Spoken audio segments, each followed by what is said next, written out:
दोस्तों नमस्कार, मैं हूं पप्पू और आप देख रहे हैं स्टडी पप्पू। आज पढ़ेंगे हम हिंदी व्याकरण में वचन। वचन यानी नंबर। तो जो हमारे कंपटीशन एग्जाम हैं सभी में वचन से एक ना एक क्वेश्चन जरूर पूछा जाता है। तो चलिए हम इनको जान लेते हैं, ये क्या होते हैं वचन। तो वचन संज्ञा, सर्वनाम, विशेषण और क्रिया के जिस रूप से एकत्व या अनेकत्व का बोध होता है उसे वचन कहते हैं। यानी संज्ञा, सर्वनाम, विशेषण और क्रिया के जिस रूप से एक या अनेकत्व, अनेक का बोध हो उसे हम वचन कहते हैं। हिंदी में वचन दो प्रकार के होते हैं, एक वचन और बहुवचन। तो एक वचन क्या होते हैं? संज्ञा के जिस रूप से एक वस्तु का बोध होता है उसे एक वचन कहते हैं।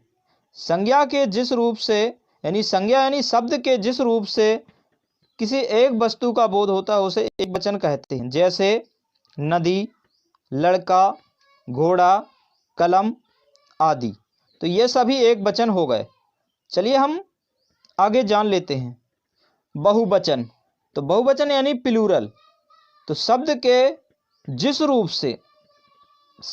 जिस रूप से अनेक वस्तुओं का बोध होता है उसे बहुवचन कहते हैं। यानी शब्द के जिस रूप से अनेक वस्तुओं का बोध हो वहाँ पर बहुवचन होगा। जैसे लड़के, घोड़े, कलमें, नदियाँ। तो यहाँ पर बहुवचन होगा। अब पढ़ेंगे हम बहुवचन बनाने में कुछ प्रयुक्त प्रत्यय, जिन्हें नियम के आधार पर हम एक वचन से बहुवचन बना सकते हैं। तो नियमों को जान लेते हैं। चलिए पहला नियम है अकारांत पुल्लिंग। तद्भव संज्ञाओं में अंतिम आ के स्थान पर कर देने से बहुवचन हो जाता है। जैसे घोड़ा, घोड़े, लड़का, लड़के। तो इस प्रकार से यहाँ पर बहुवचन बन जाता है।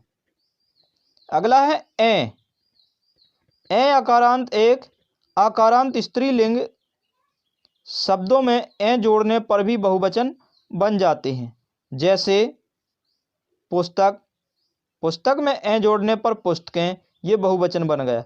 सड़क का बहुवचन सड़कें, लेख का बहुवचन लेखिकाएं, माता, माताएं।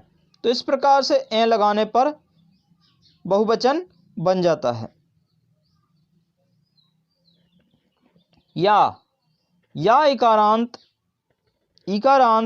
स्त्रीलिंग इन शब्दों में जुड़कर उसे बहुवचन बना देते हैं।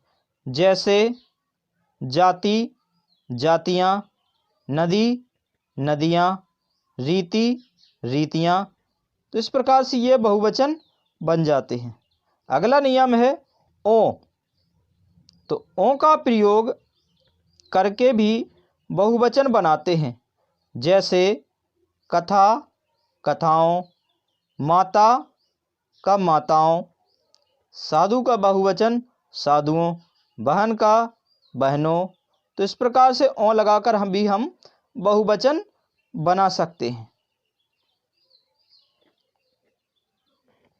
कभी कभी कुछ शब्द भी बहुवचन बनाने के लिए जोड़े जाते हैं। तो कभी कभी हम कुछ शब्द जोड़कर भी बहुवचन बना देते हैं। जैसे जन में युव जुड़ जाने से युवजन बन गया, ये बहुवचन बन गया। गण में कृषक जोड़ देने से कृषकगण बन गया। वर्ग यानी छात्र वर्ग, लोग नेता लोग। तो इस प्रकार से हम कुछ शब्द जोड़कर भी बहुवचन बना देते हैं। अब हम वचन संबंधी कुछ अशुद्धियां हैं तो उनको भी हम जान लेते हैं। इन अशुद्धियों का निराकरण हमें कैसे करना है तो चलिए इनको भी हम जान लेते हैं। वाक्य में वचन संबंधी अशुद्धियों का निराकरण। कुछ शब्द सदैव बहुवचन में ही प्रयुक्त होते हैं। कुछ शब्द ऐसे होते हैं जो हमेशा, चाहे वो एक वचन हो चाहे बहुवचन, तो हमेशा वे बहुवचन में ही प्रयोग किए जाते हैं। जैसे प्राण। तो प्राण का प्रयोग करेंगे हम मेरे प्राण छटपटाने लगे। दर्शन, मैंने आपके दर्शन कर लिए।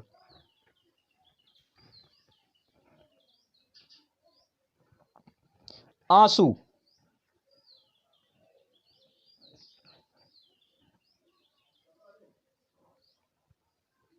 आंसू, आंखों से आंसू निकल पड़े। होश, शेर को देखते ही मेरे होश उड़ गए। बाल, मैंने बाल कटवा दिए, मैंने बाल कटा दिए। हस्ताक्षर, मैंने कागज पर हस्ताक्षर कर दिए। तो ये सभी शब्द हैं जो बहुवचन में प्रयोग किए जाते हैं। कुछ लोग समझ लेते हैं कि ऐसे शब्दों जैसे प्राण, दर्शन, आंसू आदि का बहुवचन नहीं होता, लेकिन ऐसा नहीं है। यहाँ पर यह लिखा है कि इन शब्दों का प्रयोग बहुवचन में होता है, ना कि इनका बहुवचन नहीं होता है।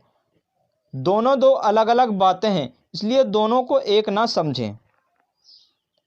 चलिए, कुछ शब्द नित्य एक वचन होते हैं, जैसे माल, माल लूटा गया। जनता, जनता भूल गई। सामान, सामान खो गया।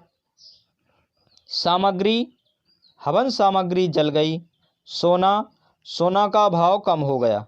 तो ये सभी शब्द एक वचन में प्रयुक्त किए जाते हैं। अब आदरणीय व्यक्ति के लिए, आदरणीय व्यक्ति के लिए बहुवचन का प्रयोग होता है, जैसे पिताजी आ रहे। तुलसी श्रेष्ठ कवि हैं थे, तुलसी श्रेष्ठ कवि थे। आप क्या चाहते हैं? तो ये सभी बहुवचन में प्रयोग किए जाते हैं।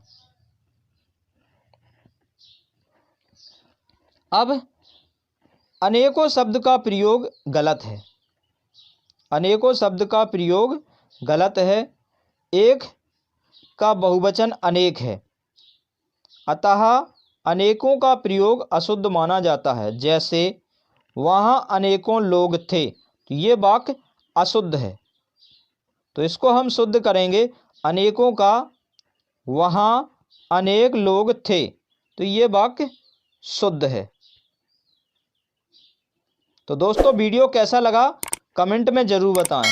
यदि वीडियो पसंद आया हो तो वीडियो को लाइक करें और हमारे चैनल को सब्सक्राइब करें।